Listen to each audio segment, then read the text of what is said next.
Sometimes the people we judge the hardest are the ones carrying the heaviest burdens. Sometimes a single moment of curiosity can change two lives forever. Sylvia Crane had spent years building walls around her heart, trusting no one, relying only on herself. When her new mechanic Devin started leaving work early each evening, she assumed the worst. Was he lazy? Unreliable? His tired eyes and worn jacket told her everything she needed to know, or so she thought. One evening she followed him. What she found at the end of that quiet drive wasn't what she expected. It was a father sitting beside his daughter's hospital bed, holding her hand, reading her stories, refusing to let poverty or exhaustion steal his love. What would you do if you discovered your assumptions about someone were completely wrong? Before we jump back in, tell us where you're tuning in from, and if this story touches you, make sure you're subscribed, because tomorrow I've saved something extra special for you. Sylvia Crane's penthouse apartment sat 43 stories above the city, glass walls offering a panoramic view of everything she had conquered. The space was immaculate. White leather furniture, abstract art chosen by an interior designer she'd met once, a kitchen so pristine it looked like it had never been used. Because it hadn't, not really. Sylvia ate most of her meals at her desk or picked up something quick on the way home. Cooking for one person seemed like a waste of time, and time was the only thing more valuable than money. She stood at the window now, watching the sun rise over the skyline, a cup of black coffee cooling in her hand. This was her routine. Wake at 5:30, coffee while reviewing emails, shower, dress in one of a dozen nearly identical power suits, and arrive at Crane Properties by 7. She had built her real estate development company from nothing, absolutely nothing, 23 years ago, with a small inheritance from her father and a determination that bordered on obsession.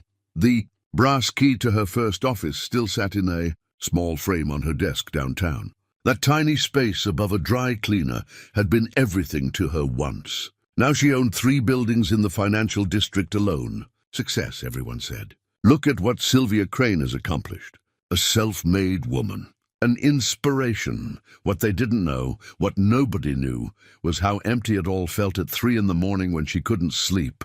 When the silence of her perfect apartment pressed against her chest like a weight, her phone buzzed. Beverly, her assistant of 15 years. Morning meeting pushed to 9. Contractors are running behind on the Riverside project. Sylvia typed back a quick acknowledgement. Beverly was the closest thing she had to a friend, though Sylvia would never use that word aloud. Friends were liabilities. People you trusted were people who could hurt you. She'd learned that lesson the hard way. 15 years ago, she'd had a business partner. More than a partner, really. Richard had been her lover, her confidant, the person she'd let see behind the carefully constructed walls. Together they were going to build an empire. Together they would be unstoppable, until she discovered he'd been quietly draining company accounts, forging her signature, preparing to disappear with everything they'd built, everything she'd built. The betrayal had nearly destroyed her financially and completely destroyed her emotionally. She'd managed to recover the business, barely, but the part of her that trusted, that loved, that hoped, that had died in a lawyer's office on a Tuesday afternoon in October, she hadn't let anyone close since. Not romantically, not even platonically. Beverly was efficient and professional. Her employees were competent or they were gone. Her business associates were useful or they weren't. Everything in her life had a purpose, a function. Nothing wasteful, nothing vulnerable. Except for one thing. Sylvia had a weakness, though she'd never admit it in those terms. She loved vintage cars. Not as investments, though they were that too, but genuinely loved them. The curves of a 1967 Mercedes, the sound of a well-tuned engine, the smell of leather and oil and careful restoration. There was something honest about old cars. They didn't pretend to be anything other than what they were. You could see their damage, work on their problems, restore them to beauty. Not like people, who hid their flaws until it was too late. 3 months ago, she'd purchased a 1967 Mercedes 250 SL that needed complete restoration.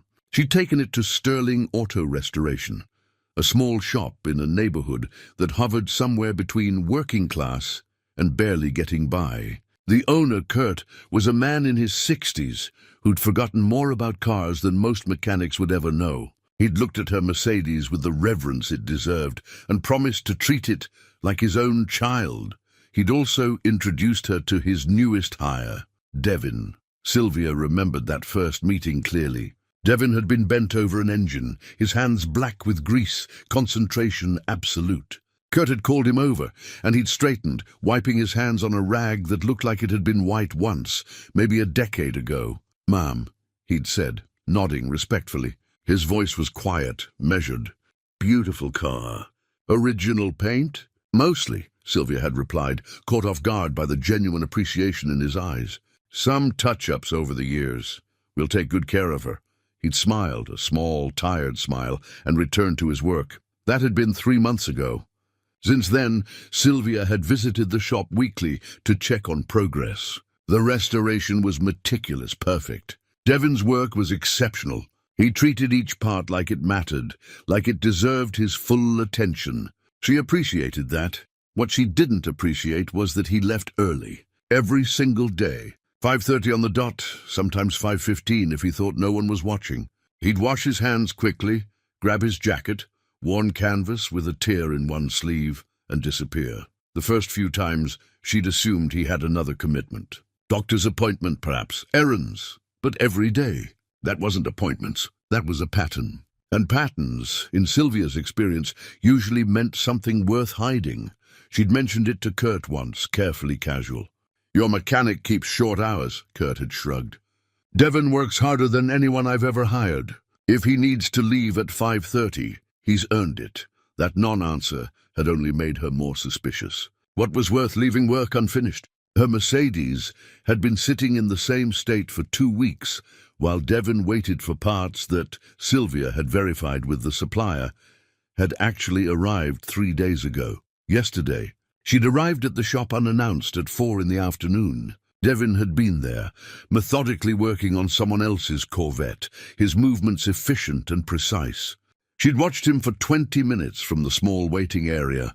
He'd glanced at his phone 4 times, checking the clock. At 5:15, he'd stopped mid-task, set down his tools with obvious reluctance, and headed for the door. He'd paused when he saw her sitting there.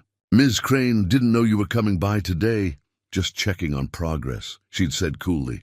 "Parts should be in next week. I'll start on the suspension system then." His hand was on the door handle. Eager to leave. Eager to get away. "Next week? I was told the parts arrived Monday." Something had flickered across his face. Guilt? Worry? Before his expression smoothed. "There was a mix-up with the order. Kurt's handling it. I really need to go, ma'am. I'm sorry." And he'd left. Just like that, leaving her sitting there with a car that could be finished but wasn't, and a growing certainty that something wasn't right. Beverly had listened to her complaints that evening over the phone while Sylvia paced her empty apartment. "Maybe he has a sick relative," Beverly had suggested gently. "Maybe he's taking night classes. Maybe he just values his personal time. Maybe he's lazy," Sylvia had countered. "Maybe he's taking my money and not doing the work. Or maybe," Beverly had said, with the patience of someone who dealt with Sylvia's suspicions for 15 years, "you're looking for reasons not to trust him because trusting people is hard for you." Sylvia had hung up. Not angrily, she never got angry with Beverly, but because the words had hit too close to home. Now, standing in her pristine apartment as dawn broke over the city, Sylvia made a decision. Tonight she would follow Devin, see where he went. See what was so important that he'd leave work unfinished day after day. She'd know the truth, and then she'd decide what to do about it. After all, she hadn't built an empire by ignoring her instincts.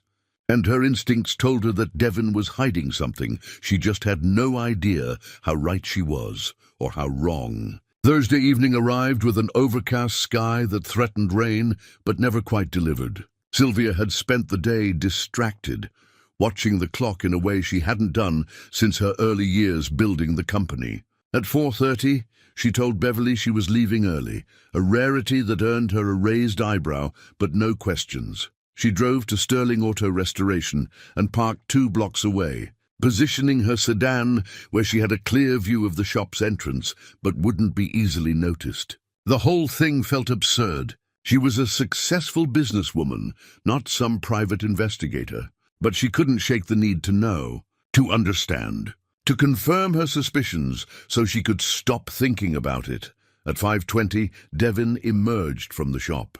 He'd changed out of his work coveralls into jeans and a faded blue Henley that had seen better days. He walked to an old Ford pickup truck, at least 15 years old, maybe 20, that sat in the employee lot. The truck coughed twice before starting.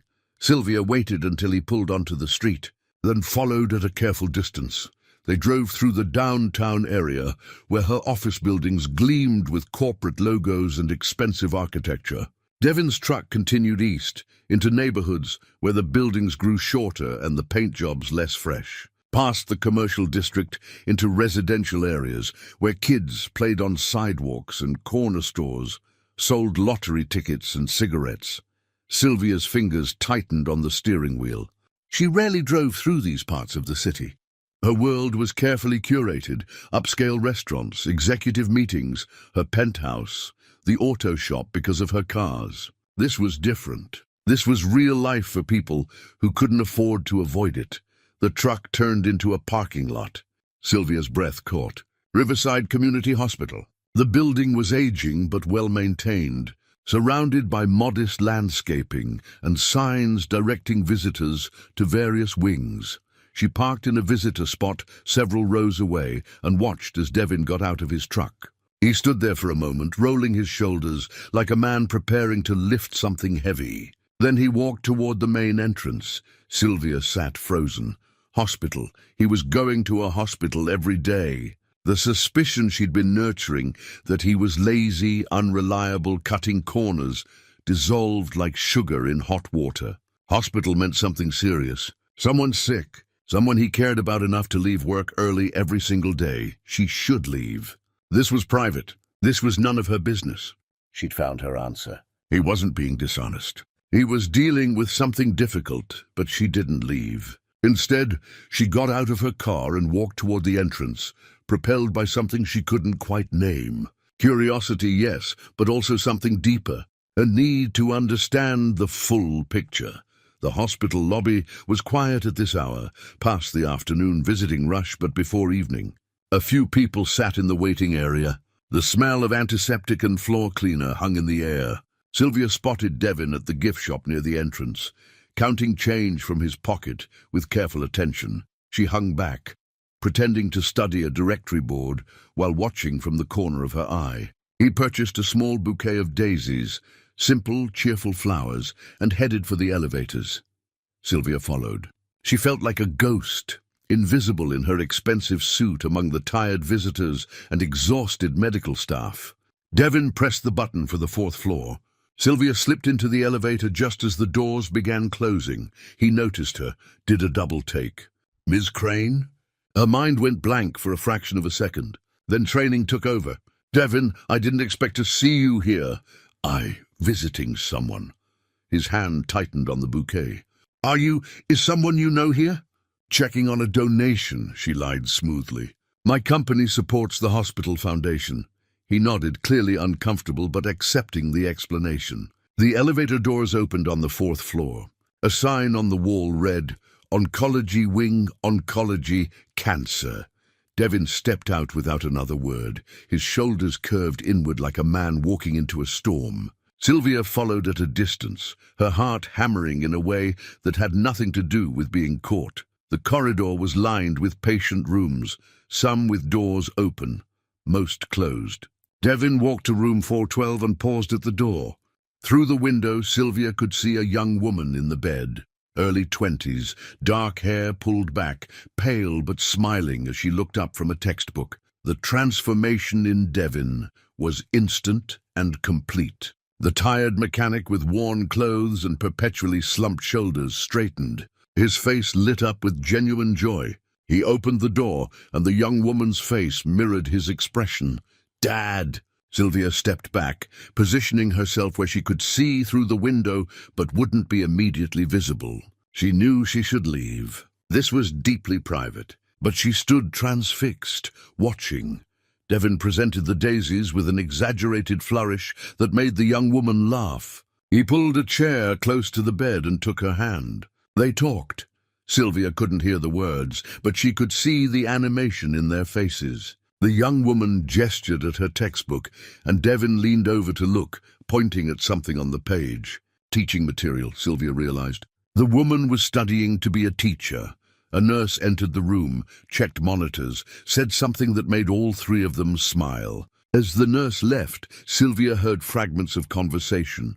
Doing so much better this week. Iris, your father never misses a day.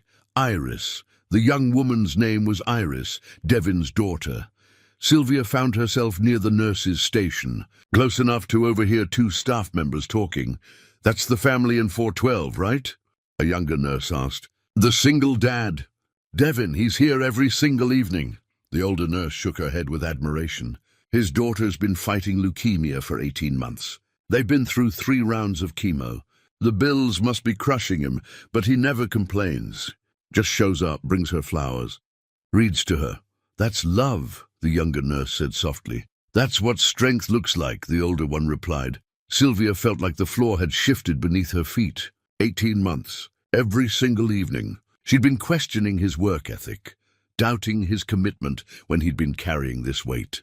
A daughter fighting cancer, medical bills that would destroy most families. And still, he came here every night with flowers and a smile.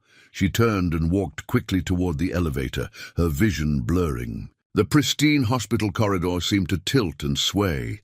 She jabbed the elevator button, willing it to come faster, needing to escape before the emotions building in her chest could break free. In her car, she sat with her hands gripping the steering wheel, staring at the hospital entrance without seeing it. All her assumptions, every single one, had been wrong. Not just wrong, cruel. She'd looked at a man showing up despite exhaustion, leaving on time to be with his dying daughter, and she'd called him lazy, unreliable, untrustworthy, a memory surfaced, unbidden and unwelcome. Her own father working himself into an early grave. She'd been building Crane Properties then, so focused on success that she'd barely noticed his declining health. She'd promised to visit. Next week, next month, when this deal closes, when that project launches, always later. Always tomorrow, until there was no tomorrow. He'd died of a heart attack at 61, and she'd been in a business meeting across town. She hadn't even gotten to say goodbye. Devon wasn't missing time with his daughter. He was choosing her, every single day, regardless of the cost to his career, his finances, his future. He was choosing love over everything else, and Sylvia had judged him for it. She drove home through streets that looked different now, like she was seeing them clearly for the first time. Her penthouse felt especially empty when she walked in. She poured a glass of wine she didn't drink and stood at the window watching the city lights blur through tears she hadn't shed in years. What kind of person had she become? When had protecting herself turned into suspecting everyone? When had strength become the same as being cold? She thought about Devon's face when he'd entered that hospital room. That pure, unguarded joy despite the circumstances. That was what mattered. Not buildings or money or empires built on distrust, connection, love, being there for someone when it counted. Sylvia set down her wineglass and made a decision. She didn't know what she could do, but she had to do something. She couldn't just walk away now that she knew. Devon and Iris deserved better than that. They deserved better than she'd given them. Sylvia didn't sleep that night. She lay in her king-sized bed, staring at the ceiling, watching shadows shift as car lights swept past 43 stories below. Every time she closed her eyes, she saw Devon's face transforming when he entered that hospital room. The pure love in that moment haunted her. By morning, she'd made several decisions. First, she would return to the auto shop and actually see Devon as a person, rather than an employee who disappointed her. Second, she would find a way to help without being obvious about it. Pride mattered. She understood that better than most. If she came charging in with offers of money or charity, she'd humiliate him. She needed to be subtle, strategic. She arrived at Sterling Auto Restoration at 9 in the morning. Gert was in the office sorting through invoices that looked like they'd been sorted many times before. Ms. Crane, didn't expect you today. I wanted to check on the Mercedes, see if there's anything we can do to speed up the process. She kept her voice professional, businesslike. I know Devin mentioned waiting on parts. Kurt scratched his beard, looking uncomfortable. Truth is, the parts came in. He's had a lot on his mind lately. Good worker, best I've ever had, but everyone's got their limits. I understand. And she did now. Is he here? Out back, working on a Mustang restoration. Sylvia found him in the work bay, bent over an engine with the focused intensity she'd noticed before. But now she saw other things too. The way his hands trembled slightly when he reached for a tool, the dark circles under his eyes, the worn work boots with duct tape holding one sole together. Devin, he straightened, surprise flickering across his face. Miss Crane, I was going to call you today. The parts for your Mercedes, I know they're in. Kurt told me. She stepped closer, studying the Mustang. Beautiful car. 67? 68. His voice warmed with enthusiasm. Owner wants it restored to factory condition. It's been sitting in a barn for 20 years. Seems like a waste. Something this beautiful, left to decay. Some things are worth saving. He ran his hand along the fender with obvious affection. Takes patience, though, and time. Can't rush quality work. They talked about the restoration process for 20 minutes. Sylvia asked questions she already knew the answers to, just to hear him explain with that quiet passion. He knew these cars inside and out. Not just the mechanics, but the history, the craftsmanship. What made each one special? You really love this work, she observed. Only thing I'm good at. He smiled, but there was sadness in it. My dad was a mechanic. Taught me everything. Said there's dignity in working with your hands, making broken things whole again. He sounds wise. He was. Past tense. Another loss. Devin's phone buzzed. He glanced at it and his expression shifted, worry replacing the brief contentment. He typed something quickly, then slid the phone back in his pocket. Everything okay? Sylvia asked, though she knew it wasn't. Fine, just fine. He picked up a wrench, set it down, picked up another. His hands weren't steady. Devin, she waited until he looked at her. If you need time off or flexibility with hours, you should talk to Kurt. Everyone needs help sometimes. Something flickered in his eyes. Suspicion. Hope I manage. Always have. Managing and thriving are different things. He was quiet for a moment. My wife used to say that. She'd tell me I was so busy carrying the world, I forgot to actually live in it. His voice went soft. She died 5 years ago. Car accident. Since then, it's just been me and my daughter. I'm sorry. The words felt inadequate. Iris, my daughter, she's everything. Smart, kind, wants to be a teacher. She was in her 2nd year of college when he stopped, jaw tightening. When things got complicated. But she'll get back there. She will. Sylvia's chest ached. He didn't know she knew. Didn't know she'd followed him, seen everything. The deception felt heavy. I'm sure she will, Sylvia said gently. With a father like you, how could she not? He looked at her then, really looked, and she saw the exhaustion behind his eyes. Not just physical tiredness, but the bone-deep weariness of carrying an impossible weight for too long. I should get to work on your Mercedes, he said finally. I promise by next week, take your time. I'm in no rush. She meant it. Quality over speed, right? After she left, Sylvia sat in her car and called Beverly. I need you to research something for me, discreetly. How discreet are we talking? Invisible discreet, Sylvia took a breath. Devin Carter. He works at Sterling Auto. I need to know his financial situation. Medical bills, debt, everything. Beverly was quiet for a moment. This is about yesterday. The hospital. How did you... I've worked for you for 15 years, Sylvia. I know when something shifted. Beverly's voice softened. What did you find? Sylvia told her all of it. The hospital, Iris, the leukemia, the daily visits. When she finished, Beverly sighed. And now you want to help. Yes. Without him knowing it's you, he has his pride. I understand that. Do you? Beverly asked. Or are you protecting yourself by keeping distance? The question stung because it was probably true. Just get me the information. By afternoon, Beverly called back. The details were worse than Sylvia had imagined. Medical bills exceeding $300,000. Insurance that covered barely half. Payment plans that would take Devin decades to clear. A second job on weekends doing oil changes at a quick lube place. Recent plasma donations, she could see the records. $40 twice a week. He was selling his blood to help pay for his daughter's treatment. Sylvia closed her eyes. In her world, $300,000 was a line item in a budget. A nice bonus. Money she'd spend on art she didn't look at or renovations she didn't need. For Devon it was insurmountable, life-crushing, the kind of debt that destroyed futures. "There's more," Beverly said quietly. "Iris needs experimental treatment. Not covered by insurance at all. Estimated cost is another $150,000, and without it, her chances drop significantly." Sylvia made decisions quickly. It was what had made her successful. Set up a meeting with Riverside Hospital's Financial Assistance Department. "I want to know their programs, Sylvia, and see if Kurt needs more restoration work. High-end projects. The kind that would require overtime hours from his best mechanic.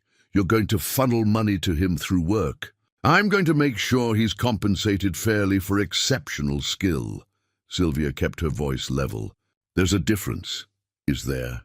But Beverly's tone said she approved. "I'll handle it." Over the next week, Sylvia increased the scope of her Mercedes restoration. She wanted custom leather, she decided. Special detailing, chrome work that required specialist attention. The kind of additions that would legitimately double the bill and require extensive hours. She also arranged for catered lunches to be delivered to the shop. "For everyone," she told Kurt. "You work hard. You should eat well. It wasn't charity if it was for the whole team." She left coffee gift cards anonymously in the break room, brought pastries from an expensive bakery downtown, and claimed she'd overordered for a meeting. Small things, careful things, things that might help without being obvious, but it wasn't enough. Not nearly enough. One afternoon, she watched through the shop window as Devin's phone rang. He answered, listened, and his face went pale. He said something short, hung up, and stood completely still for 30 seconds. Then he walked to the bathroom, and when he emerged 10 minutes later, his eyes were red. Sylvia's hands clenched. Something had happened. Something bad, Kurt told her later reluctantly. Iris had a setback. Needs that experimental treatment sooner than they thought. Devin asked for an advance on his pay. "I wanted to help, but the shop's barely breaking even as it is." That night, Sylvia made another decision, a bigger one. She would visit Iris herself, not as the rich woman helping from shadows, but as someone who cared. She'd find a way to make it natural, to connect honestly, because Beverly had been right. She wasn't just protecting Devin's pride by staying hidden. She was protecting herself, keeping distance so she wouldn't have to feel too much, wouldn't have to risk caring and being hurt. But she was already caring. Already involved, already feeling more than she had in years. Time to stop hiding behind walls. Time to step into the light, even if it was terrifying. Sylvia chose a Wednesday evening to visit the hospital. Wednesday was when Devin worked his second job at the quick lube place, giving her a window when she could meet Iris without explaining her presence. The fourth floor felt different in evening light. Quieter, the harsh fluorescence softened somehow. She found room 412 and knocked gently on the doorframe. "Come in," a young voice called. Iris was sitting up in bed, textbooks spread around her like islands. She looked up with a welcoming smile that faltered slightly at seeing a stranger. "Hi, can I help you?" "I hope I'm not intruding. My name is Sylvia. I'm a friend of your father's." The lie came easier this time, though it still tasted wrong. "Oh." Iris's smile returned, genuine and warm. "Dad doesn't talk about friends much. I didn't realize he had any at the shop besides Kurt. We've gotten to know each other through my car restoration." Sylvia stepped into the room, taking in the details. Photographs taped to the wall. Iris and Devin at various ages, smiling at beaches and parks and kitchen tables. A stuffed bear wearing a tiny graduation cap. Teaching certification study guides stacked neatly on the bedside table, and draped across the foot of the bed, a hand-knitted blanket in shades of blue and grey. "That's beautiful," Sylvia said, gesturing to the blanket. Iris touched it with obvious affection. "I made it for Dad, something to keep him warm in that freezing shop. He won't wear it there, says it's too nice, but I catch him with it at home sometimes. Her eyes shone with love. He pretends he's tougher than he is. Sylvia sat in the visitor's chair, the same one she'd seen Devin occupy. He seems pretty tough to me. He is. But not the way people think. Iris closed her textbook, giving Sylvia her full attention. People see how hard he works and think that's his strength. But his real strength is how he loves. Even when it hurts, even when he's exhausted. He just keeps showing up. The words hit Sylvia somewhere deep. When was the last time she'd shown up for anyone? Really shown up? Not just written a check or delegated the task to Beverly? How long have you been here? Sylvia asked. This time? 2 weeks. But overall, Iris's expression clouded. 18 months of treatment. In and out. Some days are good. Some are... She shrugged, leaving the sentence unfinished. Your father mentioned you were studying to be a teacher. Iris's face lit up. Elementary school. I love kids. The way they see the world, you know. Everything's possible to them. Everything's an adventure. She gestured at the textbooks. I'm keeping up with coursework online. My professors have been amazing about extensions. I'll finish my degree. Maybe not on the timeline I planned, but I'll get there. I'm sure you will. Have to. Dad's sacrificed too much for me to give up now. Iris's voice caught slightly. He doesn't think I notice, but I do. The extra shifts. The way he packs the same lunch every day because it's cheapest. How his truck sounds worse every month because he can't afford to fix it.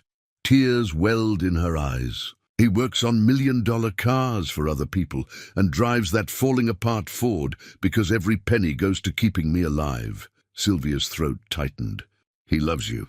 That's not sacrifice to him. That's choice, I know. But I still hate it sometimes. Iris wiped her eyes.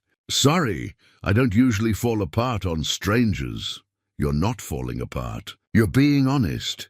Sylvia found herself leaning forward. Can I ask you something? What do you want? Not what your father wants for you, or what you think you should want. What do you actually want?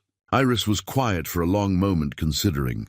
I want to finish school. I want to teach. I want Dad to stop working himself to death and actually live a little. Maybe date someone, have friends, take a vacation. She smiled sadly. He was different before Mom died. Lighter. She brought out this joy in him. After the accident, it's like he put all that capacity for happiness into me. I'm his whole world, and that's beautiful, but it's also terrifying. What if something happens to me? What does he have left? The question hung in the air between them. Sylvia had no answer because Iris was right to worry. She'd seen that kind of singular focus before, in herself, directed at her business instead of a person. When you poured everything into one thing, losing it destroyed you. Tell me about your mother, Sylvia said gently. Iris's expression softened. She was a kindergarten teacher. That's where I got the bug. She'd come home with stories about her students, and you could just see how much she loved them. She believed in seeing the good in people. Even when Dad got frustrated with someone, she'd find something to appreciate about them. She touched the blanket again. She taught me to knit. Said making something with your hands was a way of putting love into the world. She sounds remarkable. She was. They were high school sweethearts. Can you imagine? Meeting someone at 16 and knowing they're it? They were best friends. When she died, Dad didn't just lose his wife. He lost his person. The one who knew him completely. Iris's voice dropped to nearly a whisper. I don't think he believes he'll ever have that again. So he doesn't even look. Sylvia felt something shift in her chest. She'd spent 15 years not looking either, telling herself she was too busy, too focused, too smart to risk that kind of pain again. But sitting here with this young woman who faced death with grace and worried more about her father than herself, Sylvia felt the hollowness of that choice. Your father is lucky to have you, Sylvia said. I'm lucky to have him. Iris tilted her head, studying Sylvia with sudden intensity. You're different than I expected. Different how? Dad mentioned you once. Said you were very professional, very focused on getting things exactly right. I pictured someone, I don't know, colder, I guess. But you're not cold at all. Sylvia smiled despite herself. I can be. Ask anyone who works for me. Maybe, but you came here to check on me. That's not cold. Iris's gaze was unsettlingly direct. Are you and Dad, is there something? No. The answer came too quickly. We're just acquaintances, really. Through the car. Okay. But Iris's expression said she didn't quite believe it. Well, if you ever want to be more than acquaintances, Dad could use more friends, real ones. People who see him, not just what he does for them. The words stung because they were true. How many people in Sylvia's life saw her? Really saw her? Beverly, maybe. And even Beverly only saw what Sylvia allowed. A nurse entered to check vitals, and Sylvia took it as her cue to leave. I should go. Let you rest. Will you come back? Iris asked. I mean, if you want. No pressure. But it's nice having visitors besides Dad, and you're easy to talk to. I'd like that. Sylvia surprised herself by meaning it. As she rode the elevator down, Sylvia thought about what she'd learned. Iris wasn't just Devon's daughter. She was a fully formed person with dreams and fears and remarkable emotional intelligence. She saw the cost of her father's love and carried guilt for it. She worried about his future while fighting for her own present. In her car, Sylvia called Beverly. I need you to research Hospital Foundation procedures. Specifically, anonymous donations designated for specific patients. You met her, yes. And she's extraordinary. They both are. Sylvia's voice cracked slightly. I can't just watch this, Beverly. I can't sit in my tower and pretend I don't know they're drowning. What are you going to do? Whatever it takes. That night, Sylvia drafted emails to hospital administrators, made phone calls to her financial advisor, set up meetings with foundation directors. She moved money around, not all of it, but enough. Enough to matter. Enough to change everything for one family, fighting an impossible fight. She knew there would be consequences eventually. The truth would surface. Devon would discover what she'd done. But sitting in her empty penthouse, remembering Iris's question about what Devon would have left if something happened to her, Sylvia realized she didn't care about consequences. Some things were worth the risk. Some people were worth stepping into the light for. Even if you'd spent years hiding in shadow. 3 weeks passed, and the world shifted in small, significant ways. Iris received notification that she qualified for the hospital's Emergency Financial Assistance Program, a mysterious fund recently established by an anonymous donor, specifically helped families facing catastrophic medical expenses. The experimental treatment was approved, funded, possible. Devon had called Sylvia that evening, his voice breaking with emotion. I don't understand it. They said we qualified for this fund. It covers everything. The treatment, the medications, everything. I keep waiting for someone to say there's been a mistake. Maybe there are still good people in the world, Sylvia had said quietly. Maybe someone saw your situation and wanted to help. I don't even know how to thank them. Whoever they are. His voice was thick with tears he was trying to hide. They gave me my daughter's future back. Sylvia had ended the call quickly, afraid her own voice would give her away. Beverly had found her in her office an hour later, staring out at the city lights, with tears streaming down her face. You did a good thing, Beverly had said simply. I did a necessary thing. There's a difference, but it felt good. Better than closing a deal, or acquiring a property, or seeing her company's value increase. This felt like something real, something that mattered beyond spreadsheets and profit margins. The change in Devon was visible. He came to work with lighter steps, worked with renewed energy. He still left at 5:30 every day, but the desperation was gone. Now it was just love pulling him toward the hospital, not terror and helplessness. He and Sylvia began spending more time together at the shop.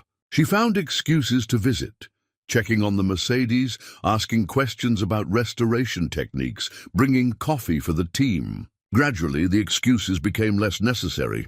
She came because she wanted to, because talking to Devon felt natural in a way talking to people hadn't felt in years. One afternoon, she found him working on her Mercedes with a vintage repair manual spread open beside him. The manual was clearly his, pages dog-eared, margins filled with handwritten notes in neat, precise script. Is that your writing? She asked, peering over his shoulder. He looked almost embarrassed. Yeah, I take notes on every restoration. Things I learn, techniques that work, mistakes to avoid. This manual was my dad's.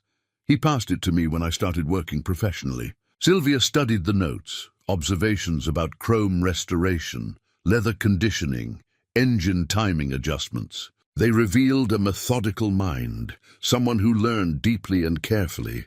You're self-taught?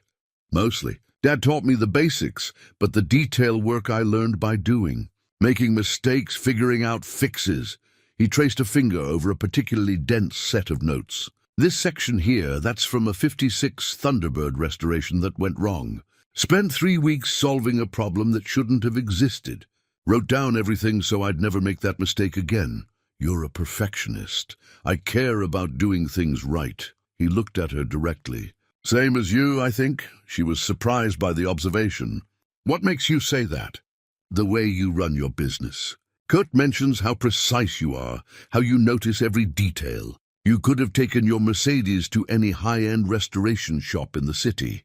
Places with climate-controlled facilities and espresso machines in the waiting room. But you came here because you cared about the work more than the amenities. I care about things being done properly. Most people care about things looking proper. There's a difference.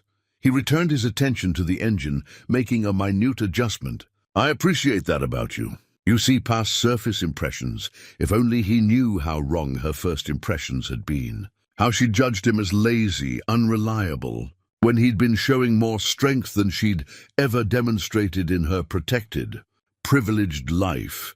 They fell into an easy rhythm, Sylvia asking questions, Devon explaining patiently. She learned about compression ratios and carburetor adjustments, and the particular challenges of maintaining vintage leather. He had a gift for teaching, breaking complex concepts into understandable pieces. You should teach, she said without thinking. You're good at it. Something flickered across his face, pleasure mixed with old pain. My wife used to say that. She was a teacher. Elementary school.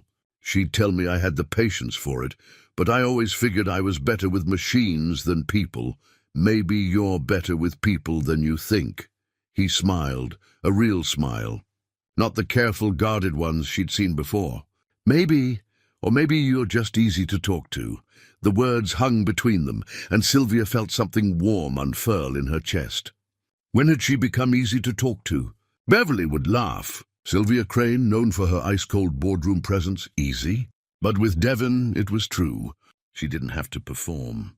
Didn't have to maintain the careful facade of control and competence. She could just be present, learning something new, enjoying another person's company without calculation. Over the following weeks, their conversations deepened. He told her about raising Iris alone, the terror of being a single parent, the guilt of sometimes failing, the overwhelming love that made it all worthwhile. She found herself sharing things she rarely spoke about. Her father's death, the betrayal by Richard that had closed her heart, the loneliness that came with success. You built all that and have no one to share it with, Devon observed one day. They were sitting in the shop's small break room, sharing coffee during his lunch break. That must be hard. I chose it, protected myself, but at what cost? The question lodged in her heart. What had it cost? Everything that mattered, probably. Connection, love, the possibility of being truly known by another person. My wife believed people were fundamentally good, Devon said quietly. Even after seeing so much hardship in her students' lives, poverty, abuse, neglect, she still believed in leading with trust. I used to think she was naive. After she died, I realized she was brave. Trust is terrifying, but it's also the only way to really live. I'm not sure I know how anymore. I think you do. You're here, aren't you? Having real conversations. That takes trust. She wanted to tell him then. Wanted to confess everything, the following, the discovery, the anonymous donations. But fear stopped her. What if he felt betrayed? What if this fragile connection shattered under the weight of her deception? Beverly's words echoed in her mind. Eventually, truth comes out. Better coming from you, but not yet. Not when things were finally good. Not when Iris's treatment was working and Devon was smiling again, and Sylvia felt more alive than she had in 15 years. She visited Iris twice more that month. They talked about teaching methodologies and children's literature and what it meant to build a meaningful life. Iris never asked directly about Sylvia's growing friendship with her father, but Sylvia saw the speculation in her eyes. The hope. One evening, as Sylvia prepared to leave the hospital, Iris stopped her. "He's different lately, happier. I think having a friend helps.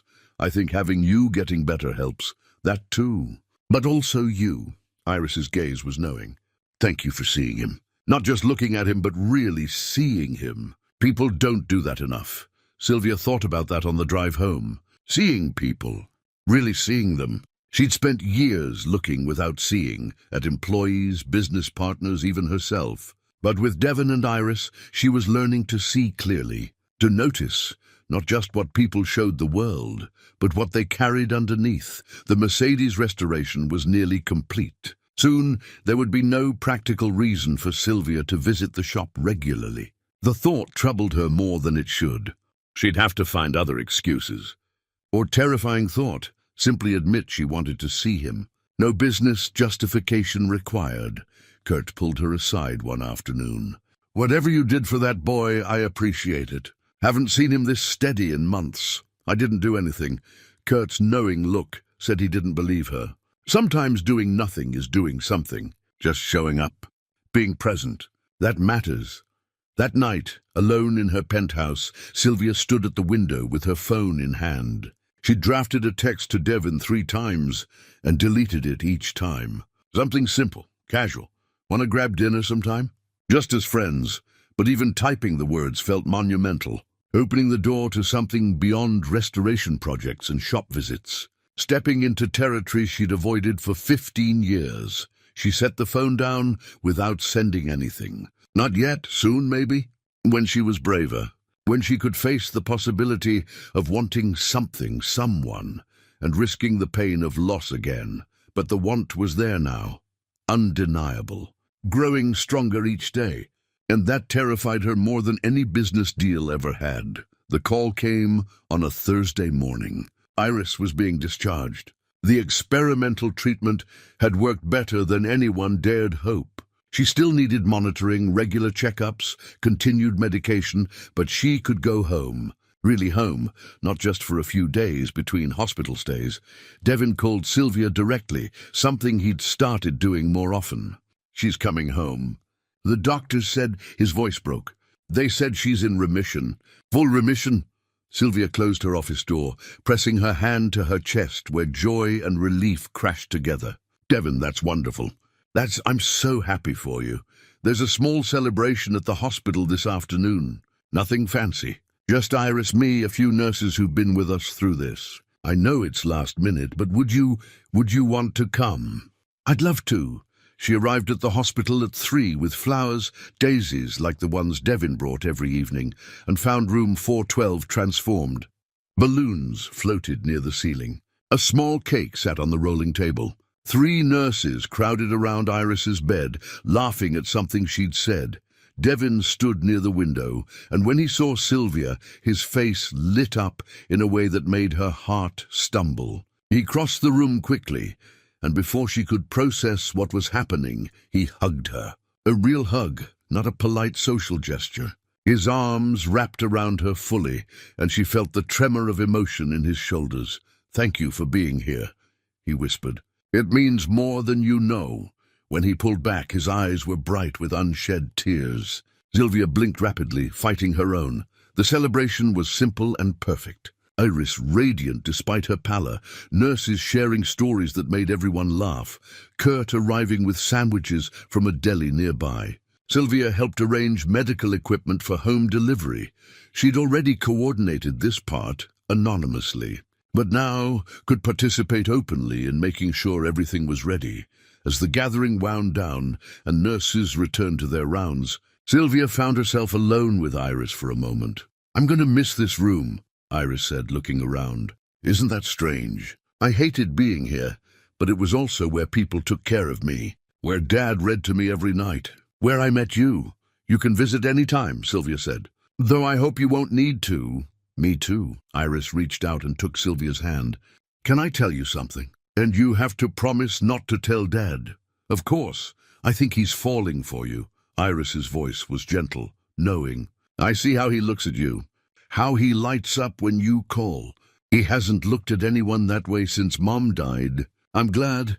Sylvia's throat tightened. Iris, I know it's complicated. Life always is. But Dad deserves happiness. And so do you. You both walk around like you're afraid to want anything for yourselves. She squeezed Sylvia's hand. Don't be afraid. Not of this. Before Sylvia could respond, Devon returned. Ready to see your palace? He asked Iris, gesturing around the small hospital room with exaggerated grandeur. Can't wait to see what humble abode awaits. Iris played along. Devon had asked if Sylvia wanted to come to the apartment, help Iris settle in. She declined, sensing they needed family time. But 2 days later he invited her to dinner, properly invited her, with advance notice and everything. Nothing fancy, he warned. Just dinner at our place. Iris wants to cook. She's been dreaming about using a real kitchen for months. Sylvia arrived at the address in a neighborhood she never visited, modest apartment buildings, with cars that had seen better decades parked along the streets. Devon's apartment was on the 3rd floor, upstairs that creaked under her feet. The apartment was small. Everything in Sylvia's penthouse closet would barely fit in this living room. But stepping inside, she felt something her expensive space had never offered. Warmth. Photographs covered every surface. Devon and Iris at various ages. Her first day of school, middle school graduation, high school prom. A wedding photo of Devon and his wife, both impossibly young and radiantly happy. Iris as a toddler on someone's shoulders. Birthday cakes and holiday dinners, and ordinary moments made precious by being captured and displayed. One photo in particular caught Sylvia's attention. Iris in a cap and gown. Devon beside her with pride blazing from his face. They stood in front of a high school, both grinning at the camera. That was a good day, Devon said, noticing her looking. She got a full scholarship to state, first in our family to go to college. I worked triple shifts that summer, wanted to make sure she had everything she needed. The framed photo, worn at the edges, clearly treasured, represented everything he'd fought to preserve. Not just Iris's life, but her future, her dreams, the education he'd sacrificed his own comfort to provide. You must be so proud, Sylvia said. Every single day, dinner was simple. Pasta with homemade sauce, salad, garlic bread. Iris moved around the tiny kitchen with obvious joy, showing off her cooking skills. Devon set the table, and Sylvia helped where she could. Though mostly she just watched them work together with the easy synchronization of people who knew each other completely. They ate at a small table barely big enough for 3. Sylvia couldn't remember the last time she'd had a home-cooked meal at someone's kitchen table. Business dinners at restaurants, catered events, takeout at her desk. But this was different. This was family. Tell me about your work, Iris said. Dad says you develop buildings. Sylvia talked about her company, her projects, the satisfaction of transforming empty lots into spaces where people lived and worked. She found herself being honest about the loneliness of it too. How success had come at the cost of connection. But you're changing that, Iris observed. You're here. After dinner, Devon walked Sylvia to her car. The evening air was cool. Streetlights casting orange glows on the pavement. Thank you for coming, he said. Iris was excited all day. She really likes you. I like her too. She's remarkable. She is. He leaned against her car, hands in his pockets. Can I ask you something? And you can say no, I won't be offended, anything. Would you want to do this again? Not because of car restoration or hospital visits, just because, dinner, coffee, whatever. As friends, he paused, met her eyes. Or maybe more than friends, eventually. If you wanted, Sylvia's heart hammered. This was the moment. She should tell him everything. The following, the donations, the months of deception. Start clean. But looking at his hopeful face, the vulnerability in asking, she couldn't, not now. Not when everything was finally good. I'd like that, she heard herself say. Very much. His smile was worth the guilt. Good. That's really good. He stepped closer, and for a moment Sylvia thought he might kiss her. Instead, he took her hand, squeezed it gently, then let go. Drive safe, he said. Text me when you get home? I will. She drove back to her penthouse in a daze. The evening played on repeat in her mind. The simple meal, the family warmth, the photographs of a life built on love instead of money. Devon's hand in hers. the possibility hanging between them like a promise. Beverly called, as Sylvia was getting ready for bed. "How was dinner?" "Perfect, complicated, terrifying. He asked you out properly, didn't he?" "How do you always know?" "Because I know you, and I know that tone." Beverly's voice softened. "What are you going to do?" "I don't know. I should tell him the truth before this goes further." "Yes, you should. But if I tell him now, I might lose—" She couldn't finish the sentence. "Lose what you're building?" "Sylvia, you can't build something real on deception. It doesn't work that way. I know. I just need time to figure out how to say it without destroying everything." But time, as it turned out, was something she didn't have much of. The next week, Iris needed a follow-up appointment. Devon mentioned the hospital's foundation director wanted to meet the families, helped by the anonymous fund, not to reveal the donor, just to share impact stories for future fundraising. "They want us to speak at some gala," Devon said. Iris is excited. "I'm terrified of public speaking, but if it helps other families, I'll do it." Sylvia's blood went cold. The gala, she'd been invited, of course. As a major donor, her presence was expected. If Devon spoke there, if someone made a connection, if the truth came out that way instead of from her, she had to tell him, soon, before the gala, before he found out any other way. But how do you tell someone you've been lying for months? How do you explain that every good thing that happened came from deception? How do you risk losing the first real connection you felt in 15 years? Sylvia didn't know, but she was running out of time to figure it out. The day started with promise. Sylvia had arranged to drive Devon to the hospital for Iris's follow-up appointment with the specialist. Not because he needed the ride, his truck was running barely, but because she wanted the time together, wanted to be part of this good news, this milestone. They met at a coffee shop halfway between their neighborhoods. Devon was already there, 2 cups on the table, looking more relaxed than she'd ever seen him. He stood when she entered, and the way his face brightened made her chest ache with something she was finally ready to call by its name. Love, or the beginning of it anyway. "Got you a latte," he said. "Hope that's okay. I realized I don't actually know how you take your coffee. It's perfect." She sat across from him, accepting the cup. "There's a lot we don't know about each other yet." "Yet," he smiled. "I like that word. Implies time, future. Is that what we're building?" "A future." The directness surprised them both. Devon set down his coffee, leaned forward. "I'd like to." "If you would. I know it's fast, and maybe I'm too old to believe in this kind of thing, but—" He paused, gathering courage. "I haven't felt this way since my wife died. Didn't think I would again. Didn't think I wanted to. But with you, everything feels possible again." Sylvia's throat tightened. This was the moment. She should tell him now, before they went further, before the lie grew bigger than the truth. "Devon, there's something—" "Wait." He reached across the table, took her hand. "Let me finish. I'm not good at this, at saying what I feel. But I want you to know that these past months, getting to know you, they've changed me. You see me, not just the struggling single dad or the mechanic. You see who I actually am. And Iris adores you. She told me last night that she's never seen me this happy. Every word was a knife." Sylvia pulled her hand back gently. "You don't know everything about me. I know enough. I know you're kind, that you care deeply even when you pretend not to, that you're lonely but afraid to admit it, that you're brave enough to let walls down." His eyes were so open, so trusting. "What else matters?" "The truth matters," Sylvia wanted to scream, but instead she smiled weakly. "We should go. Don't want to be late." The drive to the hospital was filled with easy conversation. Devon telling stories about Iris's childhood. Sylvia sharing memories of her father. Normal, natural, built on months of growing friendship and something deeper. Built on a foundation that Sylvia knew was cracked at its core. At the hospital, they met Iris in the lobby.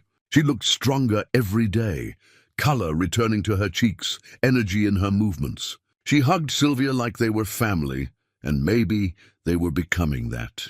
Maybe that was the cruelest part. The appointment was in the specialist's office on the 5th floor. Sylvia waited outside while they went in, giving them privacy for the medical details. She sat in the waiting area, scrolling through her phone, trying to calm the anxiety building in her chest. She had to tell him, today, after the appointment. She'd take him somewhere quiet and explain everything. He'd be angry, yes, hurt, but maybe he'd understand. Maybe the months of genuine friendship would outweigh the initial deception. Her phone buzzed. Beverly, the hospital foundation called. They need to confirm your attendance at the gala. Also, they're doing a short video about the Anonymous Fund. They want to interview Devin and Iris tomorrow. Sylvia's stomach dropped. No, tell them. Tell them I'll handle the donation confirmation, but the video needs to wait. Sylvia, they're excited about this. It's good publicity for the program. I know, I need more time. You're running out of time. Tell him today. I will. I am. After this appointment, she hung up and sat staring at the wall, wondering how everything had gotten so complicated. All she'd wanted was to help, to do something good with her money. How had that turned into this tangled web of deception and growing love and impending disaster? 40 minutes later, the appointment ended.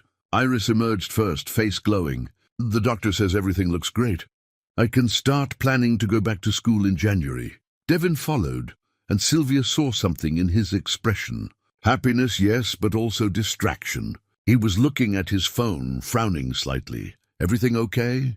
She asked. Yeah, I need to grab something from the car. Meet you both downstairs? He headed for the elevators before Sylvia could respond. Iris linked her arm through Sylvia's as they walked toward the stairs.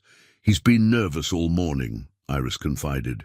I think he wants to ask you something. Something big. Sylvia's heart raced. What do you mean? I'm not supposed to say, but I'm terrible at keeping secrets from people I love. Iris grinned. He's been looking at... She stopped mid-sentence as her phone buzzed. Her expression changed, confusion replacing joy. That's weird. What? Text from the hospital foundation. They want to do an interview tomorrow about the fund that helped us. But they need Dad to bring documentation, treatment bills, the assistant's approval letter, all that. She looked up at Sylvia. They specifically mentioned wanting to see the donation receipt that came with the notification. Dad has it somewhere. Ice flooded Sylvia's veins. Receipt? Yeah, apparently there was paperwork showing the donation came through Crane Properties Foundation. Iris tilted her head. Wait, isn't that your company? Time seemed to slow. Sylvia watched understanding dawn on Iris's face, saw the moment connection formed between scattered pieces of information, the timing, the amounts, Sylvia's sudden appearance in their lives right when the money came through. Oh my God, Iris whispered. It was you. You're the anonymous donor. Iris, let me explain. But Iris had already pulled away, was already walking quickly toward the elevator. Dad needs to know. He has a right to know, Sylvia followed, panic rising. Please wait. Let me tell him. Let me explain properly. They reached the lobby just as Devin came back through the entrance. He took one look at Iris's face, and his expression shifted to concern. What's wrong? Dad, Iris's voice was shaking. The fund that paid for my treatment. It came from Crane Properties. From Sylvia. Devin's face went blank. He looked at Sylvia, and she saw the moment everything clicked into place. All the coincidences, the increased work hours right when he needed money, the anonymous help appearing exactly when required, her sudden friendship right as his world was falling apart. Is that true? His voice was quiet, careful. Sylvia's hands trembled. Yes, but please let me explain. How long? The quietness was worse than yelling. How long have you known? Since I followed you here. Months ago, you followed me. He said it like he was testing the words, seeing if they made sense. You followed me, found out about Iris, and then what? Decided to play guardian angel? It wasn't like that. I wanted to help by lying. His voice rose slightly. By pretending to be my friend while secretly solving all my problems. Did you think I was too stupid to figure it out eventually? I thought you'd refuse help if you knew it came from me. You're damn right I would have. He ran his hands through his hair, pacing. Do you have any idea? He stopped, looked at her with something like betrayal. Was any of it real? The friendship? The conversations? Or was I just your charity project? Poor single dad needs saving by rich woman with a conscience? That's not fair. Fair, He laughed, bitter. You want to talk about fair? You've been lying to me for months, Sylvia. Months. I trusted you. I let you into our lives. Into my daughter's life. He stopped himself, jaw clenched. I was falling in love with you. And it was all built on lies. The words hit like physical blows. Sylvia felt tears streaming down her face. It wasn't lies. My feelings are real. Everything between us is real. How can I believe that? How can I believe anything you say? He looked at Iris, who was crying silently. Come on, we're leaving. Devon, please don't. He held up a hand, not looking at her. Just don't. You want to help? Stop interfering. Stop manipulating. Just stop. They walked away, Devon's arm around Iris's shoulders. Sylvia stood frozen in the hospital lobby, watching them disappear through the automatic doors. Around her, life continued. People coming and going, oblivious to the way her world had just shattered. Her phone was in her hand. She didn't remember taking it out. Beverly's name was on the screen. Tell him, Beverly had said, but she'd waited too long. And now it was too late. 3 weeks of silence felt like 3 years. Sylvia threw herself into work with the same ferocity that had built her empire, but it rang hollow now. She sat in meetings and heard nothing, signed contracts without reading them, stood at her penthouse window at 3 in the morning, wondering how she'd managed to destroy the best thing in her life. Beverly found her there one morning, still in yesterday's clothes, coffee cold in her hand. You look terrible, Beverly said gently. I feel worse. Have you tried calling him? Twice. He didn't answer.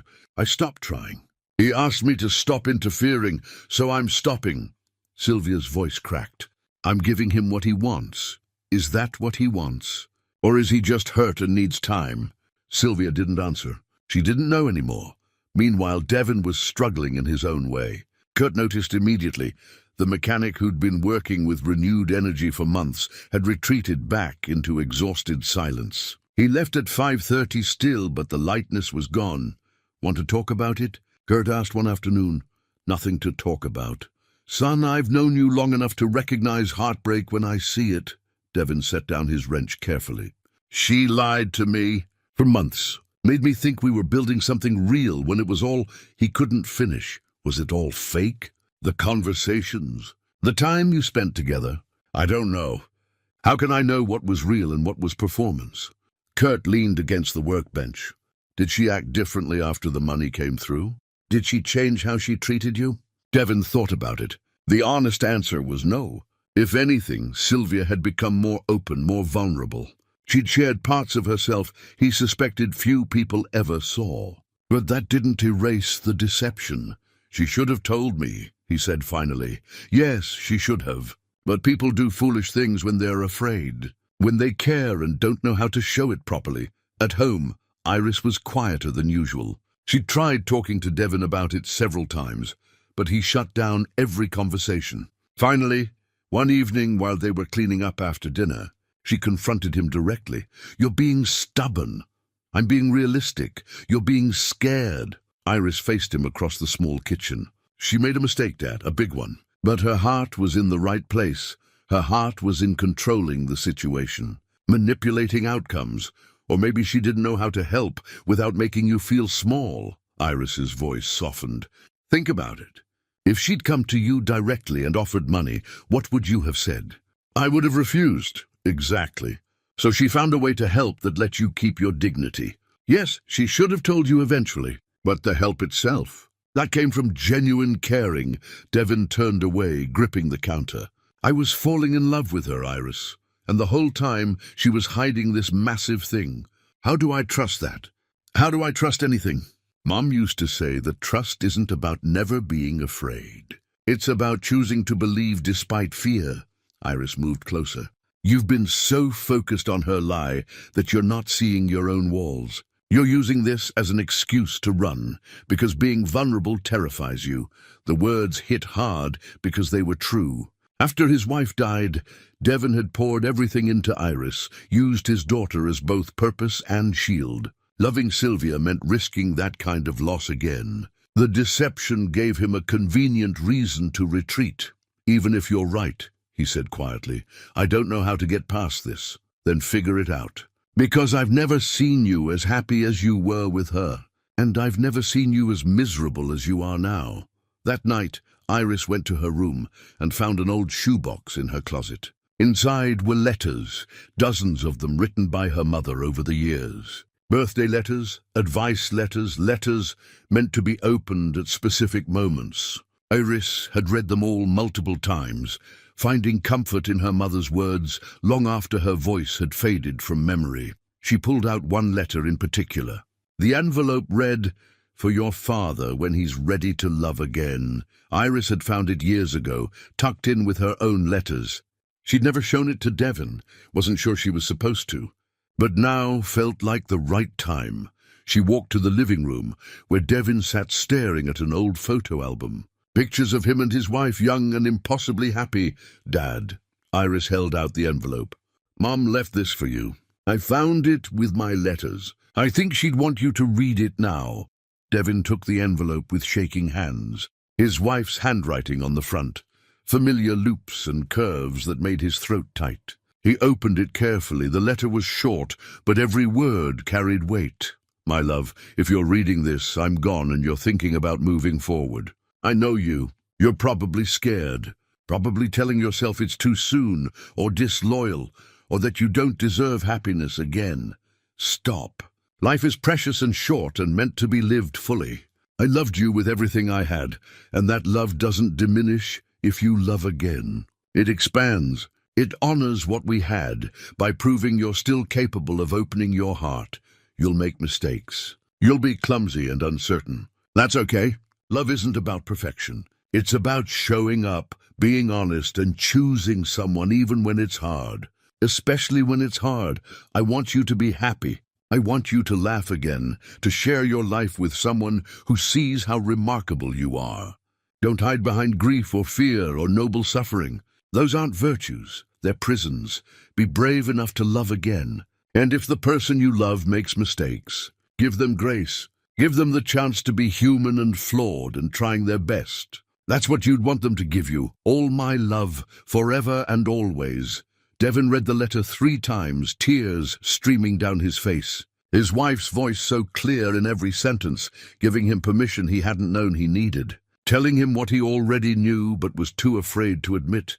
He was using Sylvia's deception as an excuse to run from vulnerability. Yes, she'd made a mistake. A significant one, but her intentions had been rooted in caring, not cruelty. And in the months since, she'd shown him who she really was, someone lonely and guarded, learning to open up, trying to be better, just like him. "I've been an idiot," he said softly. Iris sat beside him, rested her head on his shoulder. "A stubborn idiot, but fixable. I don't even know if she'd want to talk to me after how I reacted. There's only one way to find out." Devon looked at the letter again, at his wife's words about grace and second chances and being brave enough to love despite fear. She was right. She'd always been right. Tomorrow he'd reach out to Sylvia. He'd apologize for his harshness, try to explain his fear, ask if maybe they could start over, this time with complete honesty on both sides. Tomorrow he'd be brave. Tonight he held his wife's letter and thanked her for loving him enough to let him go. Devon called the next morning, but Sylvia didn't answer. He left a voicemail that felt inadequate, stumbling words about needing to talk, about being sorry for how he'd reacted. He waited all day for a response that never came. By evening, he knew he couldn't do this over the phone. Some conversations required presence, required looking someone in the eye and being brave enough to show all the messy, complicated feelings underneath. He drove to her building, a glass tower in the financial district that made his old truck look even more out of place. The doorman stopped him at the entrance. "I'm here to see Sylvia Crane, penthouse level. Is she expecting you?" "No, but please, tell her Devon is here. Tell her I need to talk to her." The doorman made a call, spoke quietly, then hung up looking surprised. "She says to send you up." The elevator ride to the 43rd floor felt eternal. Devon's heart hammered against his ribs. He'd rehearsed what to say a dozen times, but now every word had fled his mind. The elevator opened directly into her penthouse. Sylvia stood by the window, silhouetted against the city lights. She didn't turn when he entered. I wasn't sure you'd let me up, he said. I wasn't sure I would either. Her voice was hollow, exhausted. What do you want, Devon? He stepped closer, saw her reflection in the glass. She looked as broken as he felt, eyes shadowed, face drawn. The Ice Queen facade that had intimidated him months ago was completely gone. She just looked human, hurting. I want to apologize. For how I reacted at the hospital, for the things I said. You had every right to be angry. Maybe, but I was also scared. He moved to stand beside her, both of them looking out at the glittering city. After my wife died, I promised myself I'd never risk that kind of pain again. Loving you, it terrified me. So when I found out about the deception, part of me was almost relieved. It gave me an excuse to run. Sylvia finally looked at him, tears gathering in her eyes. I'm so sorry.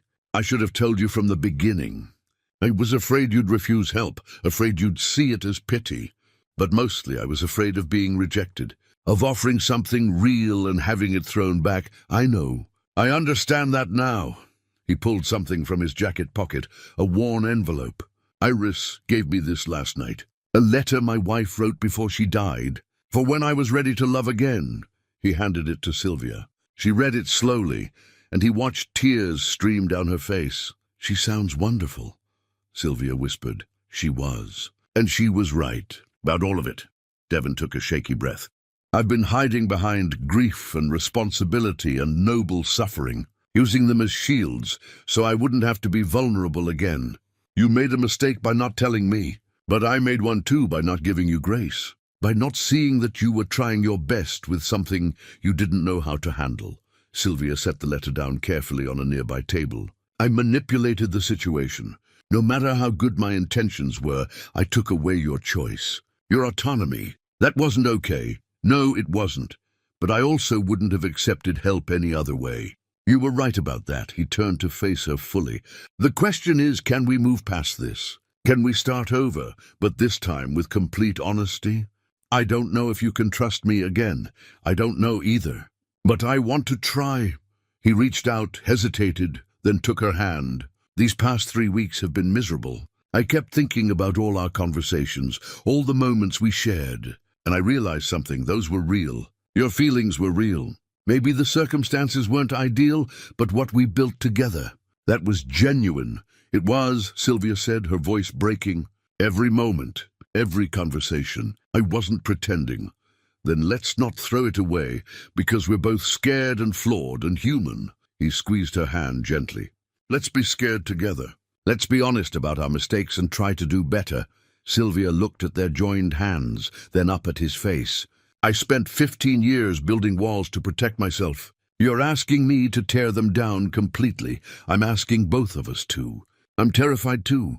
He smiled sadly. But my wife was right. Love isn't about perfection. It's about choosing someone even when it's hard. Especially when it's hard. I don't deserve this. Deserve you? Neither of us deserves anything. We're just two broken people trying to be less broken together. He lifted his other hand to her face, wiped away tears with his thumb. Can we try? Really try? Sylvia closed her eyes, leaning into his touch.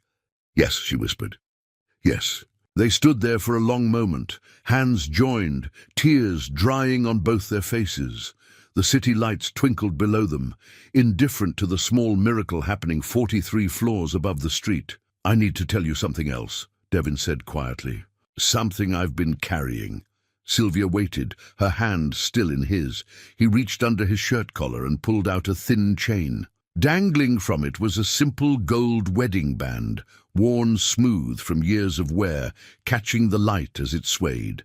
I've worn this every day since she died, he said, looking at the ring. Told myself it was to honor her memory. But really I think I was hiding behind it, using it as armor so no one could get close, so I wouldn't have to risk feeling that kind of loss again. Sylvia's breath caught as she watched him carefully remove the chain, holding it in his palm. The ring gleamed there, a symbol of love, but also of grief held too long, of a past that had become a prison. I'm not taking it off because I'm forgetting. Devon continued, his voice steady despite the tears in his eyes. I'm taking it off because I'm finally ready to honor what she actually wanted for me. A full life. Real happiness. The courage to love again. He walked to a small table near the window and set the chain down gently, reverently, not discarding it, but releasing it, letting it rest rather than carrying it like a weight around his neck.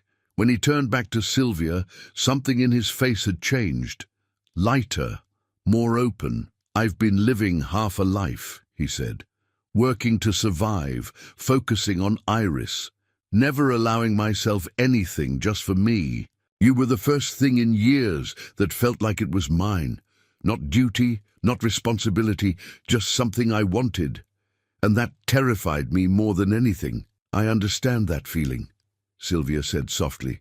"I built an empire, but had no one to share it with.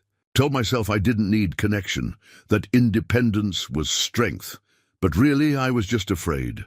Afraid of being hurt again, afraid of being vulnerable." "We're quite a pair," Devon said with a small, genuine smile. "Two people so scared of pain that we almost chose loneliness instead." "Almost," Sylvia stepped closer. "But we're choosing differently now?" "We are." He reached for her other hand, holding both now. "No more hiding, no more half-truths or walls or protective distance. Just honest, messy, complicated truth. Even when it's hard." "Especially when it's hard," Sylvia agreed. They stood facing each other fully now, and Devon felt something shift in his chest. Not the absence of fear, he was still terrified, but the willingness to feel it and move forward anyway. That was what bravery actually meant. Not the absence of fear, but the choice to act despite it. "Can I kiss you?" he asked, his voice barely above a whisper. Sylvia's answer was to close the distance between them. The kiss was tentative at first, both of them cautious, testing, then deeper, more certain. Years of loneliness and fear and carefully constructed walls crumbling in the space between them. When they finally pulled apart, both were breathless. "I'm going to mess this up sometimes," Devon said, resting his forehead against hers. "I'm stubborn and prideful and terrible at asking for help. I'm controlling and guarded, and I solve problems by throwing money at them," Sylvia countered. "So we're both disasters, complete disasters." She smiled, really smiled, for the first time in weeks. "But maybe we can be disasters together." "I'd like that." He kissed her again, softer this time. "What do we do now?" "Now?" Sylvia pulled back enough to look at him properly. "Now we take it one day at a time. We learn each other honestly. We make mistakes and forgive them. We build something real.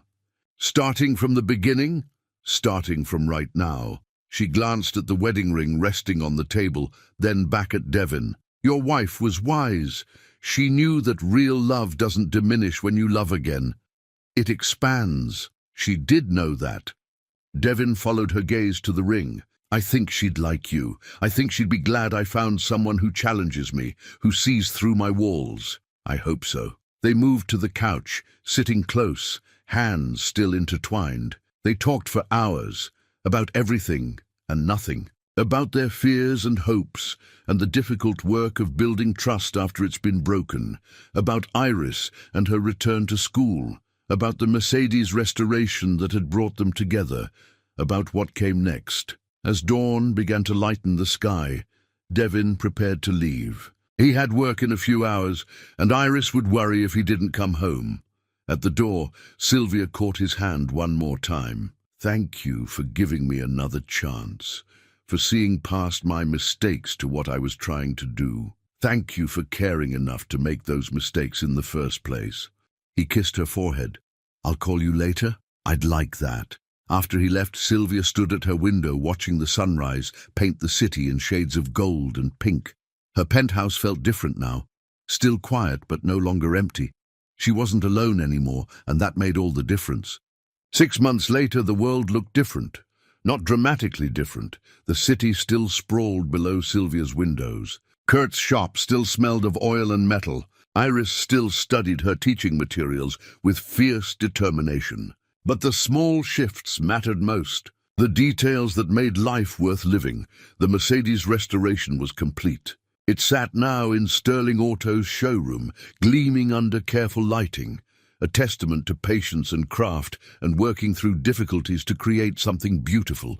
Sylvia and Devin had finished it together over long evenings, their hands working side by side, conversation flowing as naturally as breathing. The car represented more than restoration. It was a reminder that broken things could be made whole again. That damage didn't define worth. That with care and time and willingness to do the hard work, beauty could emerge from struggle. Sylvia ran her fingers along the polished chrome, remembering the day she'd brought it here, how suspicious she'd been, and how closed off. That woman felt like a stranger now. Still admiring your handiwork? Devin's voice came from behind her. She turned to find him wiping his hands on a rag, that familiar gesture she'd watched 100 times. But now she knew what those hands felt like holding hers, knew the gentleness in them, the strength. Our handiwork, she corrected. I couldn't have finished it without you. I'm pretty sure that's not true, but I'll take the compliment. He moved closer, slipping an arm around her waist with the casual comfort of established intimacy. Ready for tonight? Tonight, the hospital gala, the one where Devin and Iris would speak about the anonymous fund that had saved their lives. Except now everyone would know the donor's identity. Sylvia had insisted on it. No more hiding, no more deception. Just honest acknowledgement of what had happened and why. Nervous, she admitted. Me too. Public speaking terrifies me. He kissed her temple. But we'll be fine. We'll tell the truth. That's all we can do. The gala was elegant without being ostentatious, the hospital foundation's way of honoring donors while keeping focus on the cause. Sylvia wore a simple navy dress, Devin a suit that Iris had helped him pick out. They arrived together, fingers intertwined, presenting themselves as what they were. A couple built on honesty after stumbling through deception. Iris met them in the lobby, radiant in a green dress that matched her eyes. Her hair had grown back fully, thick and dark. She looked healthy, alive, ready to embrace the future she'd fought so hard to reach. You both look terrified, she observed cheerfully. Your father's about to speak in front of 200 people, Sylvia said. Terror is appropriate. You'll be fine, Dad. Just speak from the heart. That's all anyone wants. When their moment came, Devin walked to the podium with Sylvia beside him. They'd decided to do this together, to tell the story as partners rather than separate pieces. Devin spoke first about Iris's diagnosis. The crushing weight of medical debt, the desperation of watching your child suffer while being unable to help. His voice was steady, honest about the fear and helplessness. Then Sylvia took over, explaining how she'd discovered their situation, how her own past had made her afraid of direct honesty, how she'd tried to help while protecting everyone, including herself, from vulnerability. She didn't make excuses, just acknowledged the truth. She'd been wrong to hide it. And she'd learned that real connection required real honesty. I thought I was protecting Devin's pride, Sylvia said, looking at him. But really, I was protecting myself. It took almost losing him to understand that love, real love, requires courage. The courage to be seen completely, flaws and all. Devin took her hand on stage. And it requires grace. The grace to accept that people make mistakes while trying their best. We almost let fear and pride destroy something beautiful. I'm grateful we chose differently.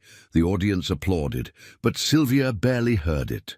She was looking at Iris in the front row, tears streaming down her face, smiling so widely it must have hurt. After the speeches, donors mingled with families helped by the fund. Sylvia met parents fighting the same battles Devin had fought, saw the same exhaustion and determination in their eyes. She quietly pledged to expand the fund significantly, not as publicity, but because she finally understood what wealth was actually for. Not accumulation, not status, but making impossible things possible for people who deserved better than what life had dealt them.